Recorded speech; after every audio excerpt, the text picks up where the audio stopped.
দর্শক সকলকে স্বাগত। আপনাদের সাথে আছি আমি আজিজুল ইসলাম। প্রিয় দর্শক, আমি এই মুহূর্তে অবস্থান করছি জনপদ আলী কৃষি প্রযুক্তি ইনস্টিটিউট তথা লালমনিরহাট জেলার হাতীবান্ধা উপজেলার বড়কতা ইউনিয়নের প্রাণকেন্দ্রে অবস্থিত ইনস্টিটিউটে শীতকালীন পিঠা উৎসব এবং কৃষি প্রদর্শনী ও কৃষি সেবা অনুষ্ঠানে। প্রিয় দর্শক, আমার পিছনে একটি স্টল রয়েছে। এই স্টলে কিন্তু পিঠা বিক্রি হচ্ছে এবং আমরা এই মুহূর্তে এখানে আপনাদেরকে দেখানোর চেষ্টা করবো। এখানে বিভিন্ন ধরনের পিঠা রয়েছে এবং জামাই পিঠা, ধরনের পিঠা রয়েছে, ডালিয়া পিঠা। প্রিয় দর্শক, আমরা এখন এখানে এক ভাই পিঠা বিক্রি করতেছেন, আমরা তার সাথে কথা বলবো। ভাই, আজকে কিরকম বেচা বিক্রি হচ্ছে আমাদেরকে একটু বলবেন। বলে আমরা অর্পি রেস্টুরেন্টে এসে পিঠে উৎসবে পিঠে খেলে খুব মজা হয়। তাড়াতাড়ি শেষ হয়ে গেছে এবং অনেক ভালো বেচা বিক্রি আমাদের দোকানে। আমরা আরেকজনের সাথে কথা বলবো। আজকে শীতকালীন পিঠা উৎসবে আপনাকে কিরকম লাগছে?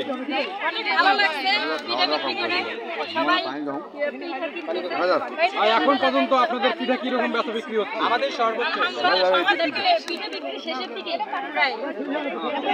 ধন্যবাদ। আমরা আরেকজনের সাথে কথা বলবো। এখানে যারা পিঠা খাচ্ছেন, আপনি এই যে পিঠা খেয়েছেন, আপনাকে কিরকম লাগছে পিঠা খেয়ে?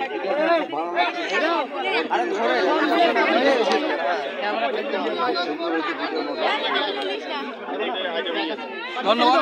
প্রিয় দর্শক, আপনারা যেমনটি শুনছিলেন, আমরা পিঠা বিক্রেতা এবং পিঠা যারা খেয়েছেন আমরা তাদের সাথে কথা বললাম এবং তাদের কাছ থেকে জানলাম যে আজকের পিঠা উৎসবে যারা পিঠা খেয়েছেন এবং পিঠা বিক্রি করতেছেন আজকের এই কৃষি প্রদর্শনী এবং শীতকালীন পিঠা উৎসবে তাদেরকে অনেক ভালো এবং তারা অনেক গর্বিত, আজকে আনন্দ অনুভূত করতেছেন। প্রিয় দর্শক, এবং আমাদের সাথে থাকবেন আমাদের পরবর্তী সংবাদ পাওয়ার জন্য। প্রিয় দর্শক, এই সংবাদ ছিল আমাদের এই শীতকালীন পিঠা উৎসবের সংবাদ। আপনারা আমাদের সাথে থাকবেন। আজিজুল ইসলাম, DNB 24, লালমনিরহাট।